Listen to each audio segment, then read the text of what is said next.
മകളുടെ ഭർത്താവാണെങ്കിലും ഞാൻ അവൻ എന്റെ സ്വന്തം മോനായിട്ട് ഇതുവരെ കണ്ടിട്ടുള്ളൂ അമ്മേ. പക്ഷെ അവൻ മോളെ നീ അവനെ മറന്നേക്ക്. അവനെ ഇനി നിനക്ക് വേണ്ട. എന്റെ മോൾക്ക് ഇങ്ങനൊരു ഭർത്താവ് വേണ്ട. എന്റെ മോളുടെ മോൾക്ക് ഇങ്ങനൊരു അച്ഛനും വേണ്ട.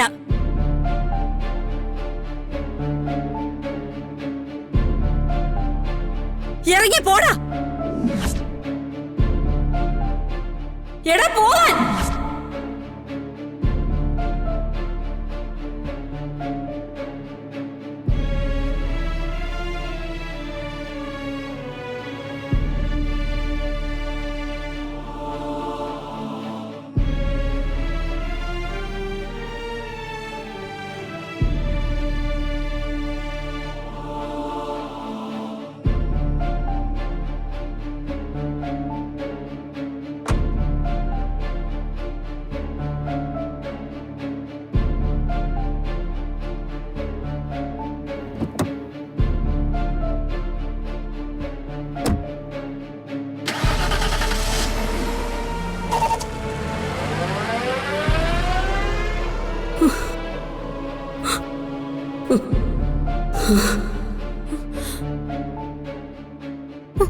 അമ്മേ.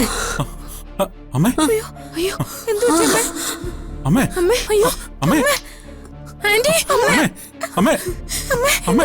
എന്താ പറ്റിയേ? അമ്മേ. അമ്മേ എന്തോ കണ്ണ് തുറക്കമ്മേ. എഴുന്നേക്ക്. അമ്മേ. എണീക്കമ്മേ. എണീക്കമ്മേ. അമ്മേ. അയ്യോ പിടിക്ക്. അമ്മേ.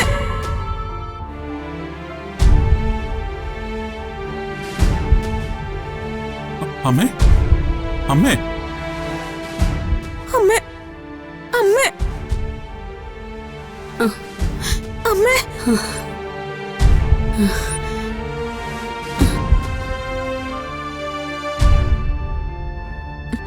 വെള്ളെടുത്തേ.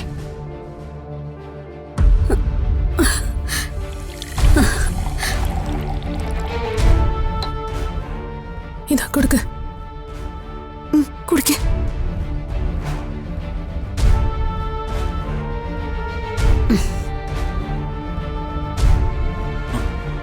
കുഴപ്പമൊന്നുമില്ലല്ലോ. അമ്മയ്ക്ക് കുഴപ്പമൊന്നുമില്ലല്ലോ. ആ അമ്മ പെട്ടെന്ന് റെഡി ആയിട്ട് വാ. നമുക്ക് ഹോസ്പിറ്റലിലേക്ക് പോവാം. BP നല്ലതുപോലെ ഷൂട്ടപ്പ് ചെയ്താണ്. BP മാത്രമല്ല, ജീവൻ വരെ പോകുന്ന രീതിയിലല്ലേ സന്ദീപേട്ട പെരുമാറിയത്. നമ്മളെല്ലാം തുലയ്ക്കാനാ സന്ദീപേട്ടന്റെ ഉദ്ദേശം. കൂടെ താമസിക്കാൻ ചെല്ലാൻ വിളിച്ചിട്ട് ഞാനും മോളും ചെന്നില്ലല്ലോ. അതാ ഇപ്പൊ കൂടുതൽ വിരോധം. അല്ലെങ്കിൽ ഇപ്പൊ ഇങ്ങനെ ബഹളം ഉണ്ടാക്കേണ്ട കാര്യമില്ലല്ലോ. കേസ് നമ്മൾ പിൻവലിക്കില്ലെന്ന് നേരത്തെ പറഞ്ഞതല്ലേ. അവര് പറഞ്ഞു വിട്ടതായിരിക്കും എന്റെ ചേച്ചി. ഇവിടെ ആര് സന്തോഷമായിട്ട് ഒരു ദിവസം പോലും കഴിയുന്നത് അവർക്കിഷ്ടമല്ല. ഇപ്പൊ കേസ് തോൽക്കുമെന്ന് അവർക്ക് ഉറപ്പായി കാണും. ചതിച്ച് നേടിയതെല്ലാം നഷ്ടപ്പെടുമെന്ന് ഉറപ്പാകുമ്പോ ആരായാലും ഭ്രാന്ത് പിടിച്ചു പോവും. ഇനി ഇതുപോലുള്ള ഒരുപാട് പ്രശ്നങ്ങൾ നമ്മൾ പ്രതീക്ഷിക്കണം. എല്ലാരും കൂടി ഇങ്ങനെ സംസാരിച്ച് നിൽക്കാതെ പെട്ടെന്ന് അമ്മയെ ഹോസ്പിറ്റലിലേക്ക് കൊണ്ടുപോവാം. വാ അമ്മ ഒന്ന് വേഗം റെഡിയാവ്. വേണ്ട മോനെ, എനിക്കൊരിടത്തേക്കും പോണ്ട. അമ്മേ. എന്റെ പ്രതീക്ഷയെല്ലാം പോയി. എന്റെ മോളുടെ വിധി.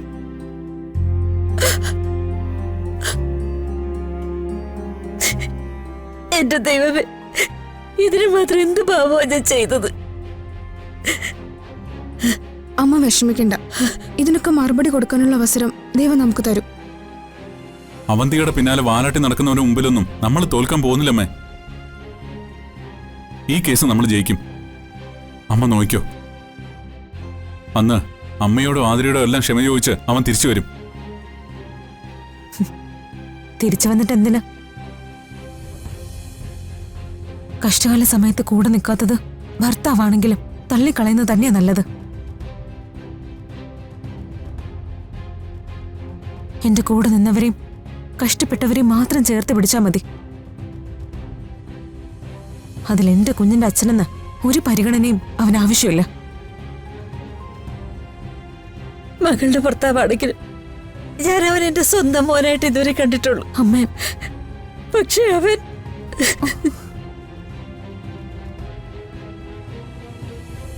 അമ്മേ, മോളെ, നീ അവനെ മറന്നേക്ക്.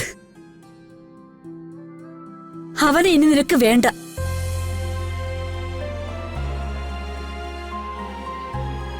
ലോകത്ത് ഇന്ന് വരെ ഒരമ്മ സ്വന്തം മോളോട് ഇങ്ങനെ പറഞ്ഞിട്ടുണ്ടാവില്ല. അമ്മ വിഷമിക്കണ്ട. ആ തീരുമാനം ഞാൻ എപ്പോഴേ എടുത്തു കഴിഞ്ഞതാ. ഡിവോഴ്സ് നോട്ടീസ് അയച്ചപ്പോഴും അത് ഒപ്പിട്ട് തിരിച്ചു മേടിക്കുമ്പോഴും എന്റെ മനസ്സിലൊരു പ്രതീക്ഷയുണ്ടായിരുന്നു, എന്തെങ്കിലും സന്ദീപ് തിരിച്ചു വരുമെന്ന്. പക്ഷെ ഇപ്പൊ എനിക്ക് ആ പ്രതീക്ഷയില്ലമ്മേ. ഒരു വയറ്റിൽ പറഞ്ഞ ഞങ്ങൾ 4 മക്കളില് സന്ദീപേട്ട മാത്രം എന്താ ഇങ്ങനെ ആയിപ്പോയെന്നാ എനിക്ക് മനസ്സിലാവാത്തെ.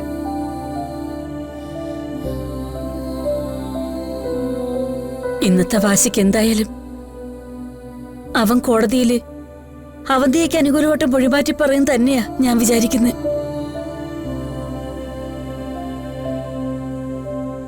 ഒരു തവണയല്ല, 2ാമത്തെ തവണയാ അവൻ ഇവിടെ വന്ന് അവന്തിയേക്ക് വേണ്ടി ബഹളം വെക്കുന്നത്.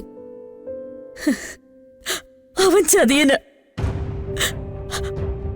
അവനെ പുലർത്തര് ഇനി നമുക്ക് ഈ കുടുംബത്തിന് വേണ്ട. തീർക്കേണ്ടത് അവരെയാ, അവന്തികെ. ആരും ആരെയും തീർക്കാനൊന്നും നിൽക്കണ്ട.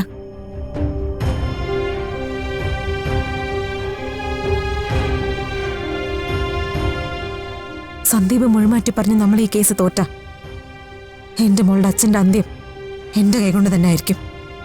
ഇത് സത്യ.